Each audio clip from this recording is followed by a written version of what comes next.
नमस्कार सर्वांना। जय ज्योती, जय सावित्री। सावित्री शक्तिपीठाचे संस्थापक अध्यक्ष सन्माननीय कुळधरण सर आणि माझ्या सावित्रीच्या लेकींनो, सावित्रीच्या लेकींनो, आला उन्हाळा, घ्या आरोग्याची काळजी। त्यासाठी सावित्री शक्तिपीठाची अनुराधा भुस्कट सादर करीत आहे उन्हाळ्यामध्ये महिलांनी घ्यावयाची विशेष काळजी। सगळ्यांनो, गेले 8 दिवस झाले ऊन खूप तापतंय आणि तापमानामध्ये एकदम वाढ झालेली आहे आणि अशा या वातावरणामध्ये आपण स्वतःची काळजी कशी घ्यावी हे मी तुम्हाला सांगणार आहे। तर हा व्हिडिओ शेवटपर्यंत नक्की बघा आणि लाईकही करा। तर सर्वप्रथम मी सांगेन की उन्हाळ्यामध्ये ताजे आणि हलके अन्न खा, हलक्या आणि सहज पचणाऱ्या गोष्टी खा। जेवढी भूक आहे त्यापेक्षा थोडं कमी खा। मसालेदार आणि तळलेलं अन्नपदार्थ सुद्धा टाळा। शक्य तितक्या जास्त फळांचे सेवन करा। आपल्या आहारात संत्री, टरबूज, खरबूज, द्राक्षे, आंबे यासारखी रसदार फळे खा।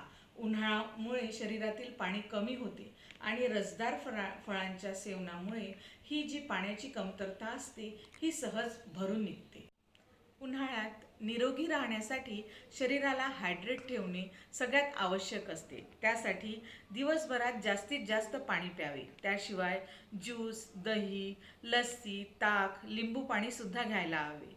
दिवसातून 1 नारळ पाणी सुद्धा प्यावे। यामुळे शरीरातील पाण्याची कमतरता सहजच भरून निघू शकते, ज्यामुळे तुमच्या त्वचेची लवचिकता टिकून राहते। त्याचप्रमाणे त्वचा मऊ होते आणि सुरकुत्या सुद्धा कमी होतात आणि तुम्हाला तरुण दिसण्यासाठी मदत होते।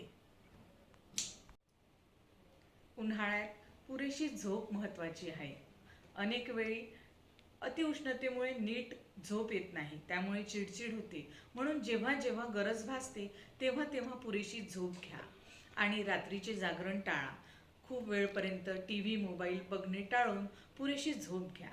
उन्हाळ्यात थंड राहण्यासाठी हलक्या रंगाचे कपडे वापरावेत आणि सुती कपडे घालावे। हलके रंग डोळ्यांना थंडावा देतात। सुती आणि पातळ कपडे घालावेत। या कपड्यांमध्ये हवा सहज जाते आणि तुमचा घामही लवकर सुकतो। सुती कपडे त्वचेचे संक्रमण तसेच उष्णतेच्या पुरळांपासून देखील संरक्षण करतात। तुमच्या जीवनशैलीत जर तुम्ही हे सहज आणि साधे सोपे बदल केलेत, जेणेकरून तुम्ही आणि तुमचे कुटुंब सुरक्षित राहाल। चला तर मग कुटुंबातील महिला, पुरुष, युवक आणि युवतींनो, काळजी घेऊन आपले कुटुंब आनंदी ठेवूया। धन्यवाद।